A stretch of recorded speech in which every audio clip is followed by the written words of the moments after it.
Het gaat nog een keer naar buiten komen dat echt heel veel medicijnen onzin zijn.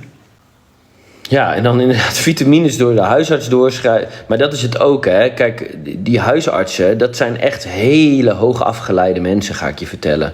Want die worden natuurlijk op een voetstuk geplaatst. Want als jij arts bent, dan moet je respect voor hebben. Dat is een kritisch beroep. Dat zag je dus ook in de COVID natuurlijk weer, hè.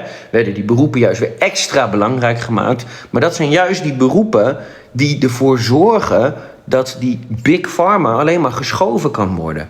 Wat denk je van die psychologen in de GGZ? Dat zijn zelf de meest knettergekke mensen. Wat denk je van van die medewerkers in de jeugdzorg?